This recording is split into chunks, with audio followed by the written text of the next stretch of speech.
Leslie Rob comedy, welcome to the show. Wait, Leslie Rob said what?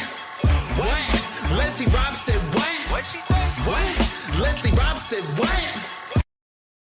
Well, hello, guys, and welcome to another episode of Leslie Said What. Okay, guys, I am super excited about tonight's guest, okay? And I'm going to tell you why in a little bit. But definitely, as per usual, just know that you can ask questions in the comments. You can definitely comment, and we want to recognize you. So if you have any questions, any comments, definitely to chime in, because it's a topic that, trust me, more and more as each year goes by, we all need help on. And that is teaching students who don't speak English. It's become harder and harder each year for teachers, and teachers have definitely communicated how difficult it is to teach students who don't speak English. So our topic for tonight is top tips for teaching students who don't speak English, and we have Miss Patterson, the ESL extraordinaire, who is going to be here to talk to us all about it. So get ready, guys. So here she is. Without further ado, Miss Patterson. Hey, Meg. Hey. Now, guys, for those of you who don't know, Meg is actually my best friend. So, like, this is just a benefit all in one. Okay. So not only do I have the bestie who knows all things about teaching students who don't speak English, but I get the pleasure of having her on my podcast tonight. Woo. Oh my gosh, Meg. It's so funny because I tell people all the time we're best friends, but I mean, we were like on a break for a bit. We were best friends in college, and then we were on a break for quite a long time until I moved down to Virginia. But we didn't know we were on a break. That was the crazy part. Yes. Okay. It's like Ross and Rachel. Right? We just thought, oh, friends drift apart after college. We didn't know. Yeah, exactly. But now we're never going to let that happen again. Never again. Never again. So yes, we're in it for the long haul now. So Meg, thank you so much for taking out time to be here. I know our evenings as teachers is precious. No problem. I'm excited. So I'm excited that you're here to talk to us about teaching students who don't speak English. A lot of teachers have expressed concern repeatedly because they're getting more and more students that are ESL or now I don't even know what the proper thing is, because I know some people say EL, ELL, ML, whatever. Yeah, it kind of depends on your state. A lot of the states use different terminology for it. ESL was used more widely back in the day. It stood for English as a second language. And now, as we're realizing that more and more of our English learners come to us knowing multiple languages, we have changed it either to English language learner or multilingual student. Okay, gotcha. Because I was like, I didn't know if ESOL or ESL or whatever what it was. So I'm glad you cleared that up. Thanks. Yeah. I've had students where English was their sixth language, so ESL doesn't really work anymore. Yeah. Oh wow, that's crazy. Yeah. I mean, and we don't even think about stuff like that. So that's amazing. I'm glad you shared that. Okay, so tell us. All right, who's Miss Patterson? So I am a wife and a mom, in addition to being a teacher. I am from New Jersey, and I moved down here to Virginia when I took the job that I have now. Okay. And what is your current job? So I am the ESOL department chair, and I also teach ESOL classes at Lake Ridge Middle School in Woodbridge, Virginia. Okay. So what brought you to being an ESL teacher and an ESL department chair? So I always tell people that my former principal actually tricked me into taking his job. I applied for it because his job was posted as being half language arts, half ESOL. And so at that time, I had an ESOL certification, but I never taught ESOL before. I was a language arts teacher. I loved being a language arts teacher. I felt like I was good at it. And so when I saw this job come up, I was like, you know what? That's a great idea. I can keep doing the thing that I'm already good at, that I love, and I can spend the other half of my day kind of dipping my toes in the water in ESOL and see if that's something that maybe I'd want to pursue full time one day. So I arrived at Lake Ridge Middle School on my first day, and I got hired right before school started. So it was actually the Friday of teacher work week. And my goodness. The kids were going to return on Monday. So I had one day to prep. And I got to school on the first day, and my assistant principal, who is actually now my principal, he came up to get me and told me how excited everybody was that I was there. And then he informed me that the language arts part of the job was actually teaching language arts to the newcomers who spoke no English yet. Oh my goodness. And so I was like, oh my gosh, wait a minute. I've never taught ESOL before. Now I have to teach ESOL and language arts to the newcomers, I was surprised, I was terrified, and that was also the day that I found out that I was the department chair. So it was a big day Oh, for me. talk about the rug being pulled from under you. But I am someone who does not like to admit when I feel like I'm in over my head. So I was just like, cool, I got this. It's going to be great. Show no fear. You're like, we can do it. And In hey, my head, I was like, oh my gosh, I hope I can do right by these kids. and now Meg, I couldn't see you doing anything else. Like you're so like, oh my gosh, you just brighten up when you're with your kids. So I love it. Now, so you said you were at middle school, so that explains what grade level you work with. Yeah, so I am lucky. I get to teach all grades most years. We Mhm. try to keep the kids with the ESOL teacher that they start with in sixth grade all the way through so that they can build strong relationships with them. Oh, that's awesome. That's such a great approach. Now, is that just at your school that they do that, or is that across the board? No, it's not a division policy. That's just something that we have implemented at our school after some trial and error and trying to kind of see what we felt like worked best for our kids. And that's what we feel like yields the best results. Gotcha. So how's teaching SL going this year? It's been really fun, actually. This has been a fun year. I'm teaching a couple of classes self-contained in my own classroom for the higher level kids this year, actually, the 3s and 4s. And then I'm co-teaching in 8th grade science and 8th grade social studies, which is really fun. My co-teachers are awesome. We have a great time together. And my day goes by really fast because I'm always doing something different. Oh, that's awesome. Oh my gosh, I love it. I just love it. And I'm telling you guys, if you only knew, Meg is like all things ESL. So Meg, go ahead, share us, girl. Tell us our top tips for teaching students who don't speak English.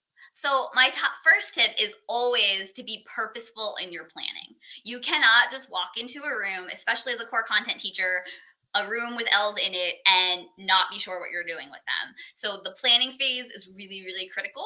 You have to look at your lessons with new eyes and look not just for language that may be advanced and words they don't know, but also content that requires cultural competency that they might not have. Because a lot of times as native English speakers and people who live in North America, we don't even realize how much cultural context is packed into so much of what we do at school. And it really sets our L's at a disadvantage when they don't have that foundational knowledge. So for example, one year, our 8th grade language arts department gave a test, and the test had a reading passage and question set on it that was completely about life in small town America. And so it was talking about being as American as apple pie and playing baseball. And it was so culturally inequitable because the kids who were born here had all this foundational knowledge. You know, they've played baseball, they've had apple pie, like all those things. They've heard those idioms. But for our kids, a lot of them didn't know what baseball was. They didn't even know what sport it was or how to play it, and they've never had apple pie. And you know, they don't know idioms yet. And so there's just a lot of pieces other than vocabulary that goes into purposefully planning for L's. And luckily, one of our teachers in that department, she realized it and she pointed it out and she was like, hey, I think we need to change this and make this more culturally sensitive. And that's hard work, but it's really important work to be that advocate for your L's when you see something like that, because it's easy to overlook as native English speakers. So true. And when Meg says your L's, guys, that is EL, meaning like your English language learners. Right. Now, so, Meg, something that you said, the cultural part is 100%. I taught at a high school in Prince William that has a large EL population, and we had a pep rally, and so like the majority of our students were Hispanic. And so, but they weren't Hispanic American, they were Hispanic from other countries. And so a lot of them were level 1s, level 2s. And when I say level 1, level 2, I'm talking about their EL level. And so a lot of my students were like, you know, the principal kept saying, well, why is not everybody hyped up? Why? Because they had no idea what they were supposed to do. They're like, what's a pep rally? So I get the cultural piece for sure. And that's really overwhelming, right? Like, yeah. Like, what are all these people doing? Yeah. Like, why are they, what is happening right now? Yeah. So kind of along with the planning, when you get to your instruction phase, you really have two main jobs when you work with L students.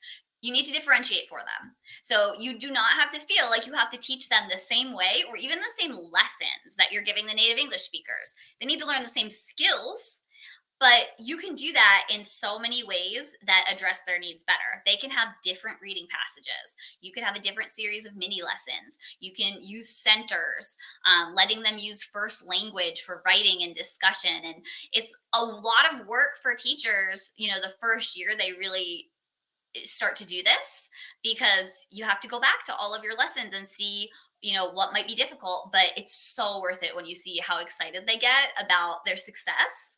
Because when they get to the United States, a lot of times they have their ESOL class, which is kind of their safe space, but then they get thrown into general education classes. And Yeah. a lot of times the teachers don't differentiate for them. They don't, know how to work with them effectively. And so the kids just experience failure on failure on failure. And that's really demoralizing. Oh, for sure. And that's a So good word to put it. Demoralizing for sure. differentiation is key. And then making sure the work is scaffolded. Right? So you can Mm. use sentence and paragraph frames for writing tasks. You can use translated text for kids who are literate in their first language. Not all kids are.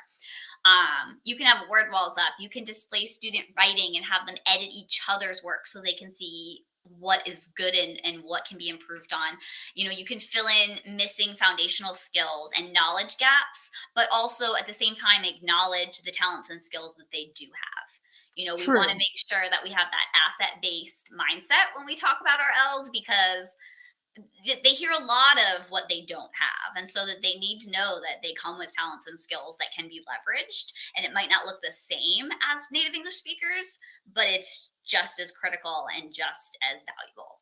And that's so and you know what? I do notice that when I do give my students something different, I do try to hype it up like it's just as good, it's just the same. You know what I mean? Like it's Yeah. just as, because then they feel like they're getting it's almost like, like a kid, who are siblings, and it's like, I don't want to be the baby. I don't want to have the baby food. I want to have the big kid food. It's almost in that same context, but when it comes to our L's, they tend to feel like, well, they're dumbing it down for me, type of thing. So Yeah. And it doesn't need to be dumbed down. You can have rigor in differentiated content. And that's so important. Like, most of our kids come to us with some school background. Some of our kids come to us with a super strong full background. And, they deserve a rigorous education just like any other child.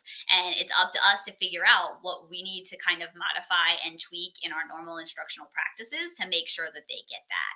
Because the pace might be different and the assignments might look a little different. There might be a lot there that's a little bit different, but they deserve that just as much as anybody else.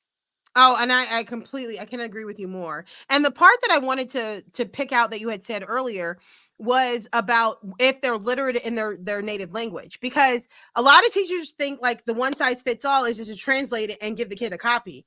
And a lot of the times, not a lot of times, but some of the times, our kids are illiterate in their own language. Hmm. Absolutely. Or one thing we see a lot in this part of Virginia is that there are kids in our ESOL programs who were born here in the United States or who moved here before they enrolled in school, and their entire school experience has been here in the United States. And they're in an ESOL program because of needs that they have, specifically in literacy, usually in reading and writing skills. And so a lot of kids don't benefit from a translated text. So just like with any Mm. other accommodation that you make for kids, you have to make sure that it's appropriate for the kid, and you have to make sure that it's something that they will want and use, because otherwise it does them no good. And I would honestly say probably only about 30% of the kids that I work with benefit from a translated text. The other ones need Wow. something different. They either need the language reduced so that it's an easier reading level, or they need a differentiated text because something about the text doesn't work for them. Like, there's so many other ways to get around the barrier of reading than just translation. Love that. Okay. Well, what's our next tip? Next tip is my favorite one. um, Okay. It is to love them and be their safe space and purposely build a relationship with them. What I love about teaching ESOL is that I know every single one of the kids in our program, not only by name, but I know real things about them. And, with some of them, that relationship goes even deeper as I teach them, for multiple years in a row. And by the Yeah. time they leave 8th grade, like they're like my own kids. And they just need a safe space at school, a space where they can just sit down and be like, oh, I'm exhausted from hearing English all day. Because it is exhausting. And anyone who's ever tried to learn a second language or been immersed in another language, when you're even just socially immersed in that language, it's exhausting. Absolutely. And to be sitting in school trying to learn, wanting to participate, wanting your teachers to be happy with you, trying to piece together English that's flying around you really fast, that's really, really difficult. And so kids really need a safe space to just sit and be sometimes, and have somebody say to them, hey, like, you're doing great. This is mentally exhausting and it would be hard for anyone. And, you just take a minute and when you're ready, you can go back. So just being there for them and supporting them. Sometimes we forget that not only are they learning a new language, but a lot of them are transitioning to a whole new life. They've left Yeah. family and friends behind, which is really hard when you're in middle school, especially. And they're learning a new culture. They might be doing it with or without family members that are really important to them. So, being there for them, for their social and emotional needs, honestly, is just as important as being there for them academically. And when people are thinking about switching to ESOL and they ask me about it, that's always what I tell them. ESOL is so emotionally heavy. Oh, for sure. I And can only imagine. when I taught language arts, I could leave it all at school at the end of the day, but you can't. To be an effective ESOL teacher, you cannot do that. Yeah, Yeah, so no. Clem said she agrees with you. She said, yes, absolutely. And then she said, hi, Meg, hi, in the Clemmy. comments. Yeah, and you know what's so fun? I love their families, right? Like when you have L's, you get to know their families too. And, we do Mhm. home visits at our school. We love home visits. And it's something that not a lot of schools do, but oh my gosh, are they valuable? Because Yeah. families love to see you. Immigrant families are notoriously hospitable. They will roll out the red carpet for you. You will eat delicious food. You will talk to them and hang out with them. And it's just so much fun and such a cool way for home and school to connect, I love especially that. because some of their parents and guardians are really busy working lots of jobs to try to survive as they adjust to a new place. 100%. 100%. And that's so funny because you're right. Like most of my L's that I had in previous years, like I'm still close with them now and their families because that's just how it goes. Like they literally, like you said, they pour out the red carpet for you. It's like amazing. Yeah, Yeah. I have my first group of 6th graders are freshmen in college now. And I still see quite a few of them regularly, which is so special. Yeah. Oh, that's so good. Clem says you are doing amazing at your job, and she says that in the comments. And then Dave, Sounds a little bit biased. he's just a tad bit biased, and Dave is even more biased in the comments. But he says since Clem's posting, I will too. Can Meg share a story of how her success has made a difference in some of these kids' lives? So, do you want to share a story, Meg? Oh my goodness. I don't even know which one to share. So I think I will share my closest relationship from that first 6th grade class. So this student is in college now. And she's really special to me for a lot of reasons. Um, I think, we always all joke in that group of kids that we were all new together, right? It was my first day at Lake Ridge Middle School. It was their first day at Lake Ridge Middle School. All of our first day in school in Virginia. We were all learning something new. None of us had been in ESOL before. Like it was new for all of us. And so on that first day, I had this 6th grader. And she and I could say like 2 words to each other because that's what she knew in English and what I knew in Spanish. And Yeah. so we would say hello and goodbye to each other in English and in Spanish every day. And that was pretty much it. And as a brand new ESOL teacher, I was overwhelmed with the thought that I am the person who is responsible for teaching her English from word 3 up. Like me, that's my job. And if she doesn't become English proficient, it's my fault.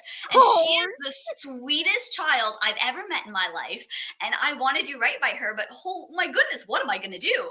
And over the course of that first year, her friends, she had a couple friends who kind of adopted her because it was her first year in US schools. mhm. And these girls in her grade who were level threes and had been here for a couple of years, they kind of adopted her. And at one point they said to me, hey, can we bring her to start having lunch with you so she can get extra practice? And so we formed this little lunch group and we met almost every day that year, sixth grade, and we worked together. And her English improved so much. And by the time she came back to school for seventh grade, we could have whole conversations in English. Oh, that's Um, awesome. Embarrassingly, my Spanish did not improve. She showed me up so hard. And then, that second year, as she was learning more, she became a master at charades. She would act out what she wanted to say. And, she just became so good at communicating non-verbally in addition to the new English that she was developing. And once again, her ESOL level shot up. And in Oh, eighth wow. grade, after only a year and a half in US schools, we took our English proficiency test. She exited. She was requalified, fully English proficient That after is amazing. a year and a half. And that year, she also got into our gifted education program and passed every one of her SOLs. And it Meg. And it then for was those who don't know what SOLs is, it's our state test. it was what I needed to feel like I could do this job. Oh, And, that's awesome. she is still to this day the kid that I see most often from that grade. I mean, we text each other all the time and we meet up a couple times a year for a lunch or a dinner and just talk and hang out. And when she's having trouble in school, she calls me and we've just stayed really, really close. I'll send her books to read in Spanish and be like, don't forget your Spanish. You need to practice that too. And we've just found a lot of ways to stay connected over the years. And I just feel so fortunate that she wants to do that. And I love that because a lot of a lot of times what we fail to realize is that our kids almost like my L's, I know I would often find that they didn't want to admit they speak Spanish. Like it was like almost a shame to them. So I'm glad that like you still sent you said you send her books in Spanish because you're like, hey, don't forget your Spanish and don't neglect your Spanish. Like it's still a huge part of you. And I tell my students all the time, it's gonna be awesome that you're bilingual. Like Oh, yeah. I tell kids, people pay for that, right? like for Adults sure. go back to school or buy Rosetta Stone and pay to acquire this skill that you already have. So losing that is just stupid, honestly. Like, and they'll be 100%. like, "Are you calling me stupid?" I'm like, "No, I'm not calling you stupid, but I'm saying you could make a stupid choice here. Like, you Yeah. are at a crossroads, and you need to make the right choice, and you need to be proud of that first language and develop it and use it because it Yeah. is a marketable skill for adults to have." It's true. It's so true. In the comments, Alexandra says sometimes that is just enough. A kind word, a hug, a smile, it makes a big difference. And it does make a big difference with our L students for sure. And honestly, them giving me a hug and a smile sometimes makes a bigger difference in my day than I could ever make in their day, right? Like it Yeah, goes both ways. exactly. 100%. Do you have any final tips for us, Meg? No, those are my top four. Well, we are loving this. Okay, so this is a question that I ask teachers after they're done sharing their tips. I ask, okay, I say teaching is a mission field, and we have to be the hands and feet of Jesus. How do you see yourself doing that each day? So I think I'm set up to do that so much as an ESOL teacher. It's one of the things I love. And I really truly believe that if you're going to be an effective ESOL teacher, you cannot see this as a job. You have to see it as a calling because you have to be willing to go all in and do life with these kids and their families. Yeah. Um, and I think, I just get to serve my students and their families in so many ways. And that makes all the things that are difficult about teaching or about ESOL or anything really, it makes it all worth it. And our pastor was actually talking yesterday about how in Matthew 10, Jesus sends his disciples into villages to serve their first solo mission without him. And when he does that, they're not preaching, they're not planting churches, they go to fulfill people's basic needs. And Wow. So well that's put. right. That's kind of how I see the mission of what I do at school. Like, I am there to serve my families and to make their lives easier.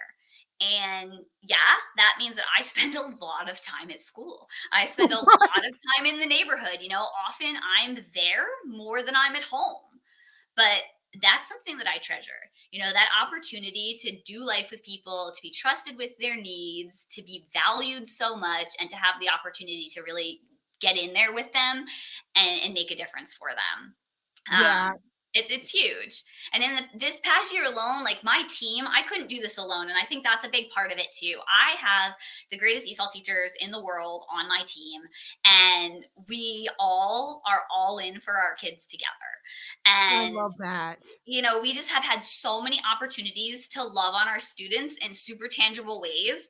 Even in this year alone, we have been able to, do free tutoring. We've helped one of our families furnish their apartment when we realized it was empty and they had no furniture. My partner teacher has taken families to the movies. We drop groceries off to people. We go to sports games and drama performances, and we do, home visits, just such a wide variety of things that we get to do. And it's such a privilege to be able to do all that. Yeah, that's amazing. I never was able to get it at deep with kids and families before I started teaching ESOL. And it's one of the things I just absolutely love about it. And my co-teacher, Carrie, she is fantastic. And she has taken this a step further than I even have, where she has taken it upon herself to go do home visits with families who are new to the US from very different cultures, and like talk to them about things like hygiene and how it's different here and what they can do to help their kids, have the kind of hygiene we have here so they can acclimate and make friends faster and be accepted. And, all those little things, they add up to a lot. And yeah. our family, how amazing. Yeah. And it's just so rewarding. For sure. I love it. All emotional when I think about how our families welcome us into their lives and let us be part of that.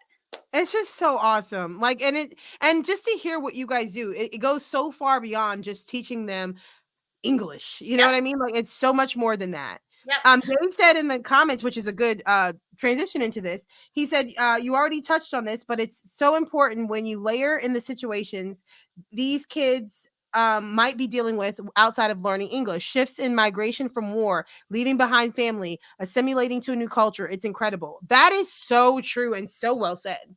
It is. And I never realized, and it's terrible to say this, but as a middle-class American, I never gave much thought to immigration and our immigration policies and things like that before I took this job.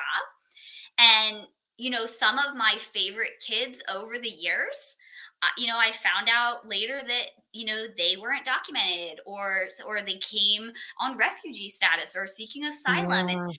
And you really start to internalize and realize how big these issues are and how important it is that we approach them the way Jesus would, right? Yeah. Because in the Bible, it says that we are supposed to welcome foreigners and, include them in our land and make them feel at home. And it's something that you have to be purposeful about. Oh, and, 100%. I think until I build these relationships with these kids and put faces on these stories, doing that made it very real for me. The first time I had a kid that I knew was undocumented not show up to school and I didn't know why, like, I was scared. Yeah. And it really made me think, like, wow, that's what these families go through all the time. On a daily, yeah. Like, I love this kid and I've only been teaching them for a year, and I see, I'm their teacher, and I'm terrified right now thinking, oh my gosh, what if something happened? What if they got hit by ice? Like, I can't imagine what it's like to live with that all the time. Yeah, no, I can only imagine. Yeah. Yeah. No, and the thing is, it's like that we talk about like mental health and anxiety and stress. Now that level is a whole nother ballgame. Yeah, and the stories from kids about their immigration journey and experience and the trauma of leaving family members behind. And their stories are so important, and that's something that we've really embraced as a school. And I have a group of teachers that does book studies with me every year as professional development. And we always do a project at the end of our book study. And it always has something to do with getting in there with a kid and learning their story. Because I think love that it. as we learn people's stories, it builds empathy and compassion, and it really motivates us to action. Yeah, and that's the thing. A lot of people don't realize what our kids go through to try to get here. And we do a lot of like nowadays it's being put into the schools more trauma training and stuff like that. But like our ESL kid or EL kids have dealt with more trauma than some of us grown people. Oh, they have dealt with more trauma than a lot of us will ever be able to conceptualize. They tell me stories, and I'm just like, the jaguar was lying in the road and you had to climb a tree. What? And they just tell these stories like, this is what life is like. This is what people go through. They don't realize that to us, we're like, whoa, Yeah. And kids are so resilient. They're so Yeah. resilient. They go through these things that would just wreck adults, and they can come to school and run and play and still be kids and still be open to learning. And it's just really incredible. It's awesome. It really is. Now, Meg, you have touched on so much about like the importance of teachers. What encouragement would you offer to fellow teachers who just want to give up at this point? It's hard right now. I get that. But I do truly believe that we are here for such a time as this, just like Queen Esther. And being a teacher is hard, but we have so much impact on the lives of kids and their families. And, any job you have, there's going to be hard things about it. And so me personally, I would rather do the hard work that makes kids feel seen and loved and appreciated than hard work that gets somebody else rich. Oh, 100%. I just feel like if I have to be one or the other, it's got to be like, one or the other. So yeah, it's worth it. It's worth it in the end when you see what these kids grow up to be. That it is. Well, Meg, thank you so much for taking time to be here. If you guys missed Meg's top tips, her tip 1 was always be purposeful. Tip 2 was differentiate. Tip 3 was scaffold their work. And tip 4 was love them and be their safe space. So definitely, guys, share this episode with fellow teachers who could really benefit from this information. You can share the website, lesliesaidwhat.com, where they can rewatch this in a few hours and then on forever. Or tomorrow morning, if they're a listener, they can listen on via all podcast channels tomorrow morning, the Leslie Said What podcast.